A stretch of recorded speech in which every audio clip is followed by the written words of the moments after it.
People always say, you know, it's 40 years, get on with it, but they need to walk in my shoes and my family's shoes. It's still there. Something always brings it up to remember, you know, of what happened. I went to a gig. On the way back, we were stopped. 3 of the lads were murdered. I survived. For the next 30 years, I pushed it away. I walked away from it. I thought I was walking away from it. But it didn't happen. And I eventually had to confront it. The one thing that I would want people to remember are the victims, are the people that have been maimed, the people that have lost loved ones that will never be forgotten.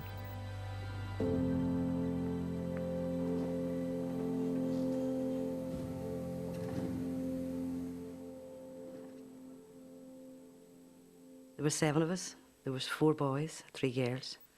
We had a really happy childhood, really, really happy. My grandfather lived next door. My granny was an invalid, but they lived beside us. So we had a great childhood, you know, running in and out each other's houses, and just, it was so happy, really, really was happy. We did see the troubles in our street, but we weren't allowed out at that time, you know, we were kept indoors, you know, we weren't sort of really involved in it, to be honest. Daddy got the chance of taking over this business, and he talked to Mammy, and she says, no problem, we wanted to take over his own business. 7 days a week he worked in the bar and came home, and it was always, I sat up at night to come in out of the bar. Should it be 2 o'clock in the morning, I would have sat, I wouldn't go to bed until I came in. It was a great bar. We used to go there every Sunday and play while he was down doing whatever he had to do, you know, on a Sunday. There was a lovely feeling about it. There was no bad feeling about Eglinton at that time, for us anyway, as children.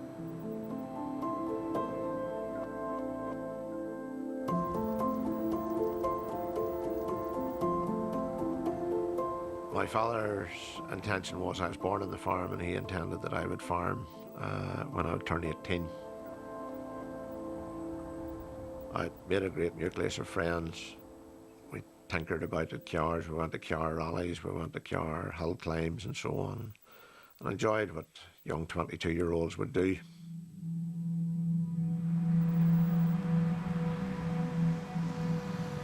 I was 24, but I was 24 going on 10. I was one of the most in-demand young bass players in the country, and when I joined the Miami, life was all in front of me. I had nothing on my mind except music. I was convinced I was going to just sail through life. I had risen up through the ranks in music, playing the bass guitar. I had found for the first time in my life I was good at something. So life was wonderful for me. I cried a very simple plea: God, please God, don't let me die.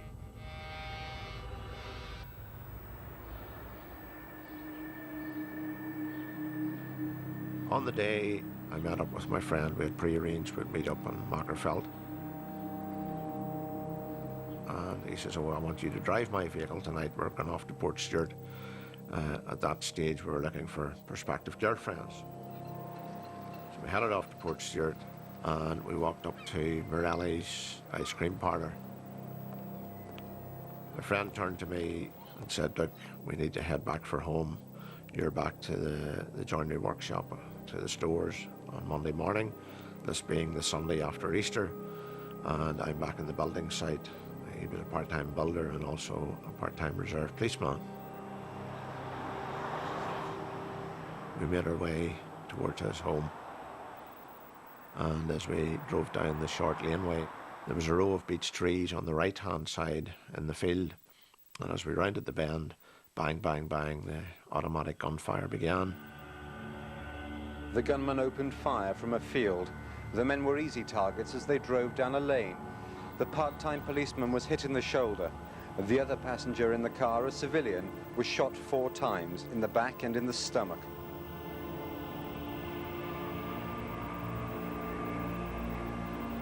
Approximately 38 bullets were fired into the car. My friend was hit with 2. I was hit with 8 of them, 2 in the right elbow, 4 which entered my right side, and 2 piercing my spinal cord. As you can imagine, it was utter mayhem.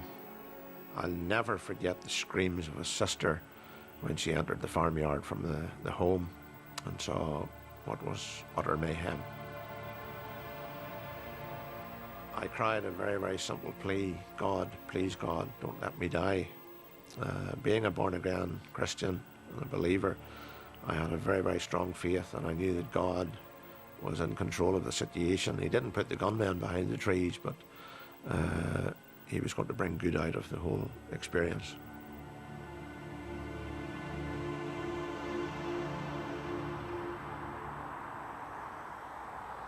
I remember Mommy was sitting in the chair. I remember on the sitting room in the middle chair, and the house was packed. We thought it was Danny was killed, my brother. We were told then it was Daddy, like.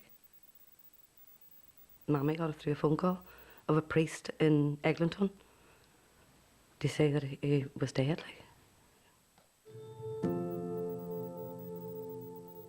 There was men walked in and asked, was it John Toland? He said yes, and they just shot him. Because he was a Gaelic. Just because he was a Gaelic. In a Protestant village. Can I take a wee break?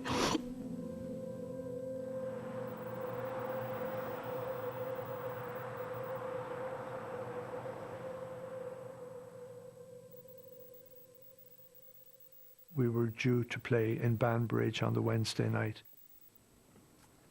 It was a beautiful sunny summer's night. Midweek, it was going to be about maybe 500 or 600 people in that hall. We did a mixture of covers that we liked that were in the charts, and also we did a lot of our own material because Fran and Des had a number of hits. We certainly finished with one of the hits we had. It was called Clap Your Hands, Stomp Your Feet. And so during that song, Fran, with the chorus, encouraged the crowd to clap their hands and stomp their feet, and you could hear it. I can still hear it.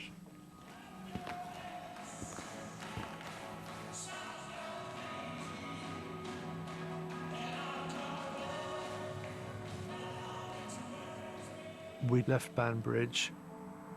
There was a dual carriageway there as you go up the hill towards Newry. There was a man standing in the road. He said, "We'd like you to get out. We want to do a check on the van." As I stepped out, I could see about 5 soldiers. They were all dressed in UDR uniform, but they were also members of the UVF. We noticed a man just came from my left and walked into the centre right in front of me, and he had a very distinct, crisp, posh, educated English accent. What we didn't know was that there were 2 men were planting a 10-pound bomb. It was a commercial, so it was commercial explosive, which would have been very lethal, under the driver's seat. And the plan was that this thing would have gone off. We wouldn't have known about this. Maybe 10, 15 minutes down the road, it would have exploded. We would have been blown to bits, all killed. Nobody would have known about their roadblock, and we would have been accused, framed as being part of perhaps carrying bombs for the IRA or whatever it was. Unfortunately for them, while they were planting this device, the mechanism was triggered and this bomb went off. I was thrown forward left of that tree, and it's about a 3-meter drop down there. I had actually been shot at this stage. I was shot with what they call a dum-dum bullet, which is designed to explode on impact. So it entered my right hip, it travelled up through my body, it exploded into about 15 or 16 pieces inside, did a lot of damage, and the remainder of it travelled through my left lung and out under my left arm. I spent 40, 45 minutes in the field And I crawled around to each of the guys. I tried to wake Brian, but I couldn't wake him up. Then towards Tony, and I said to Tony, Des has gone for help. He'll be back in a few minutes. He certainly heard Fran pleading not to be killed, saying, don't shoot, please don't shoot. But they did. So that was all three of our lads were killed.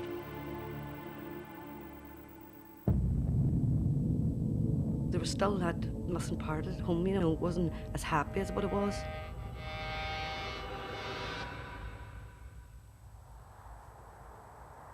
After Daddy's death, I just can't remember it. You know, a lot of it was blanked out.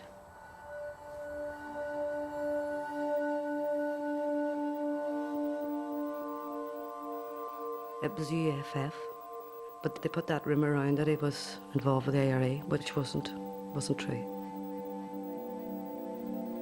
It was very hard for my brothers and Mum more than me. I didn't understand what that meant. They did. To hold this over them, you know, that it was involved some way in the IRA. That was terrible for the family, terrible. 7 days a week he worked in the bar and came home and, you know, he wouldn't have been involved in anything. He loved everybody. Religion didn't bother him, you know. And that's the way he brought us up when we were younger. There was still that missing part at home, you know, it was still quiet. Though we were still close, it was just a quiet compared to what it used to be, you know. It wasn't as happy as what it was. You know, though Mammy was the best mum in the world, like, but it was just, she was sad too, like, she was trying to keep us all together. Mammy never had to handle money. She didn't. Daddy paid all the bills and it got hard. It did get very hard after it, very hard.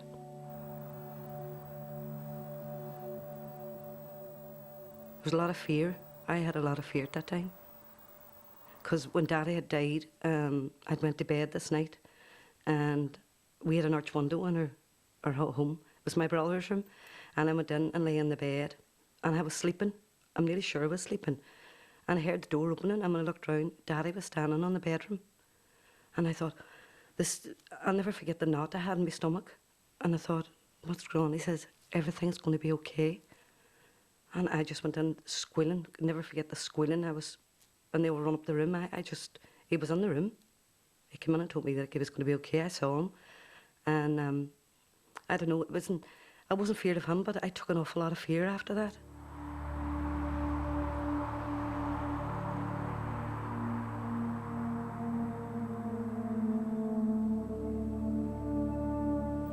The Miami Show Band finished playing at a dance at Banbridge and then set off in an old VW van for Dublin where they lived.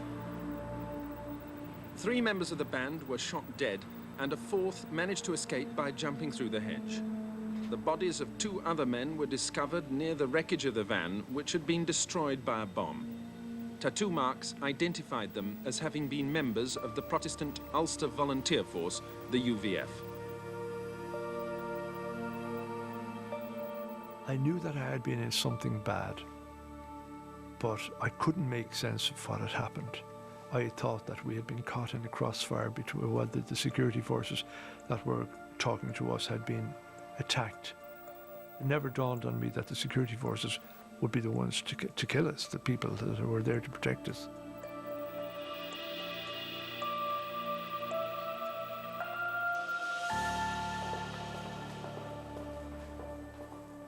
Each day I would ask, you know, well, can I see the other guys? How are they doing? And the answer that I got every time was, well, you know, some are worse and some are better.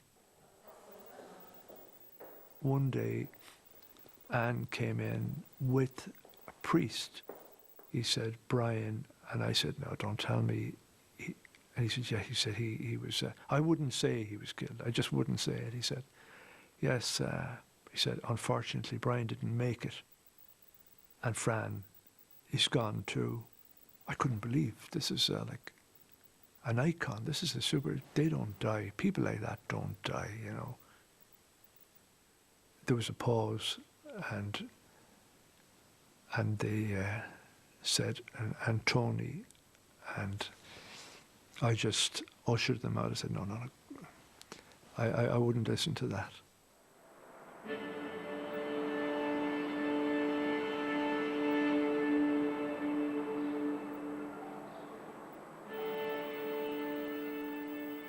We didn't receive any counselling. None of us did. Our wives didn't. We were basically told, well done. Yeah, you know, you're getting better. Now get on with it. And we said that to ourselves as well. That's what we believed too.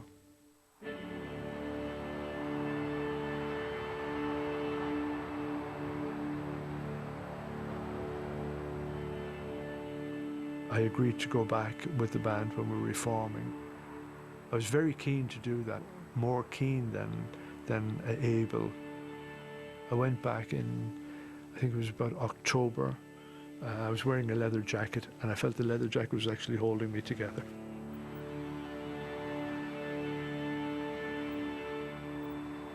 Psychologically, I wasn't ready. I should never have gone back to playing that soon. I wasn't ready. And so even to this day, there are consequences. It took most of the morning for the security forces to finish their search of the area. They've removed the bullet-riddled car that the part-time RUC man and his civilian companion were using when they were attacked late last night. Both men were first treated at the Mid-Ulster Hospital, but they were later transferred to Belfast.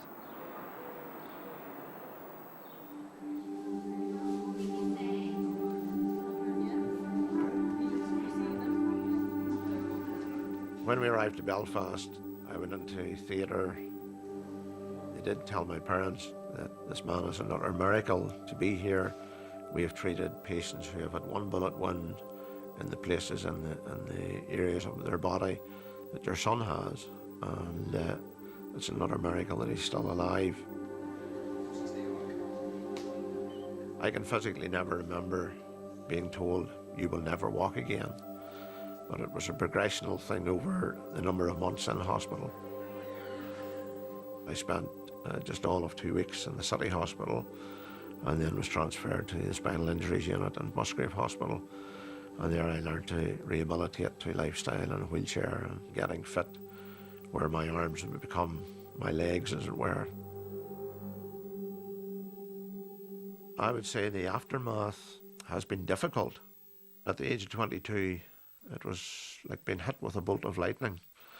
The adjustment to not being able to walk, having paralysis of bowel and bladder, was a big hurdle to overcome. I had a lot of questions going through my mind. Why was I injured? Why was I the victim?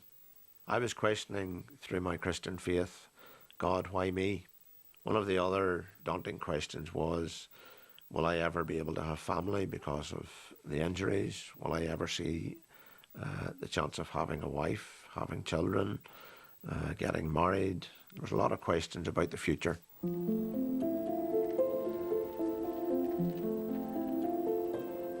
Coming home from hospital, as you can imagine, was a daunting experience. Dad's aspiration was that the farm would become mine, but coming home in a wheelchair, that all changed. The animals had to be sold off, the machinery had to be sold off, the farm land had to be put out for letting, and the farm buildings then became dormant, as it were. Selling the animals off, seeing the land let, to see those farm fields now not accessible to me even, was a drastic change, emotionally and physically. Some people can get on quicker than others, and there's people that just can't move on.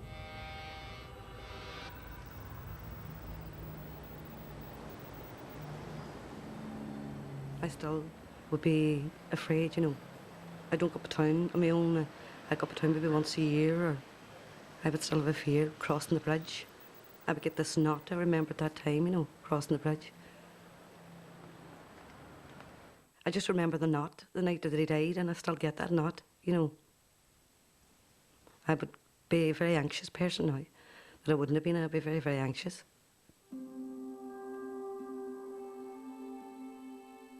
After the twins born, it actually got worse. I don't know why, it just, maybe having my own children. I then couldn't come out of the house, couldn't leave the children, couldn't go out with the children. I couldn't leave them to school, I couldn't pick them up. And I was phoning my brother Danny, whose children was at the same school. Would you lift them today? Something wrong with the car. Mommy would have came to the door and I would have let on I wasn't in. You know, hiding in people, and it was awful. It was awful. Going to bed, couldn't sleep, heart beating, you know. It was really bad. It was a really bad time. What do you make of that? Maybe last now for us going shopping with him again. Adrian was my soulmate. When I married him, he went through a lot of it with me. He would come in at night and find me crying, and we had a picture of my daddy, and he was great, like he understood. Many people wouldn't, he did. I try my best, I do my best, and you know, we sort of help each other that way, you know. You know, if I'm always about for her, do things for her, you know, if I can. And a lot of times you sit back and let her have her moment, you know. You don't go in there, like, you know. My mum doesn't know this.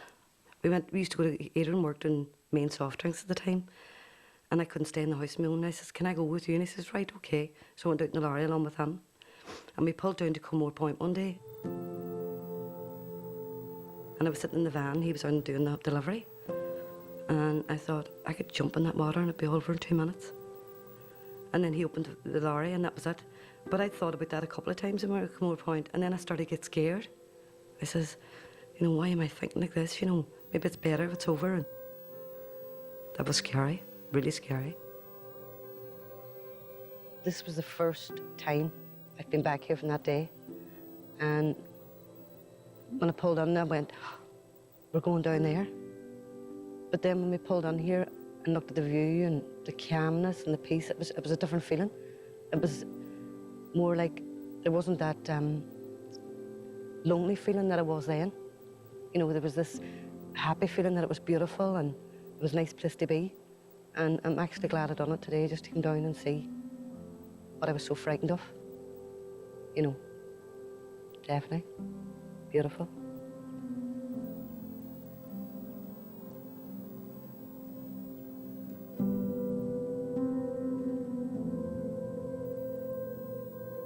I met my wife through my sister, who was visiting the home here.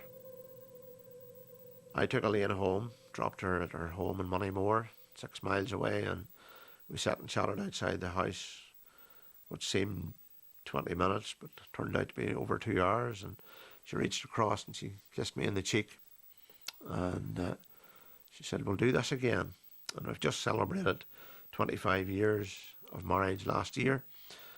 I've seen my wife and I out at a function, maybe in a funeral or something. People will be serving out tea and coffee, and they'll say to Elaine, does he take milk and sugar in his tea or coffee? And she says, well, ask him. He can speak. He has a brain. He can't walk.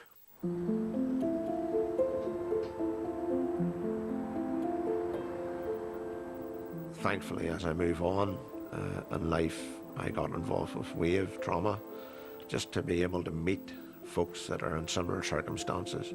Everybody has a story, everybody has a different angle on life, everybody has a different perception for life.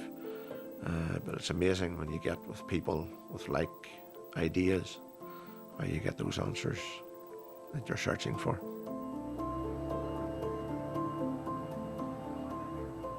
You deal with it every day, with all its ups and downs, and it's part of your life, being paralysed and being married to somebody in a wheelchair all the time. So it is. It's a different responsibilities compared, and it never goes away. It's always there. We're blessed every day with breath in our body that we can get up and even though you're in a wheelchair, you can go and enjoy the things as best you can. But I'm also blessed with 3 children that I love dearly, and that they're part of your life and they keep your life alive.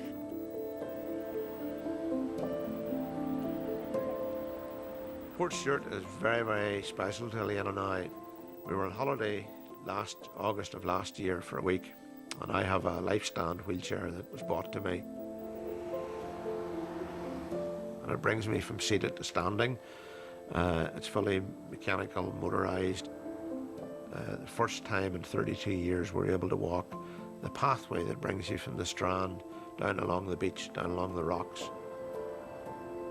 And the exhilaration, the whole overwhelming of doing that as a family, and to see the rock pools and to see right down at the beach was something desirable.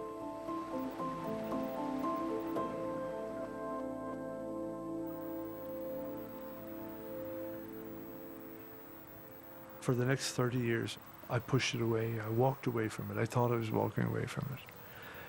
In 1982, we went off to London to get a new life where nobody would know us.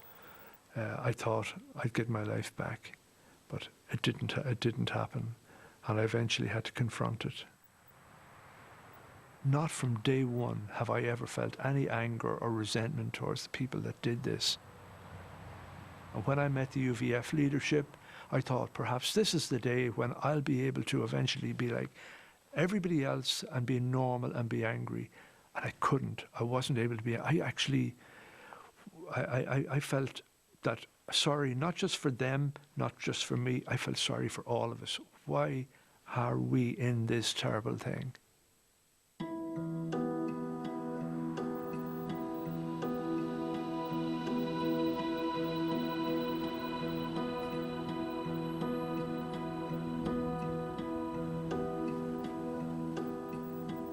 It's still there.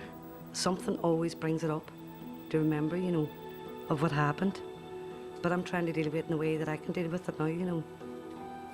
It happened. It was part of the past, but it's still our future. It's still our future and my children's future and my grandchildren's future. It happened. It doesn't go away. It did happen. You know, and you just have to accept that some people can get on quicker than others, and there's people that just can't move on.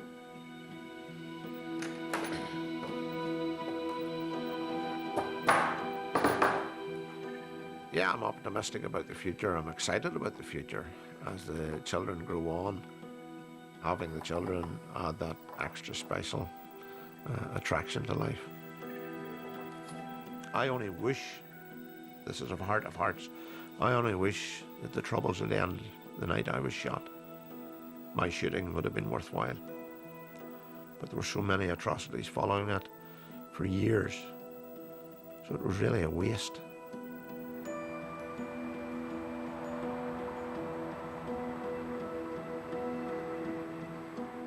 Practical way out of this is that we can convince everybody that neither side has a monopoly on suffering or loss.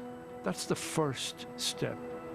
We just need to recognize that the future for all of us and for our children lies in us being sensible and just say, let's not allow this to happen again.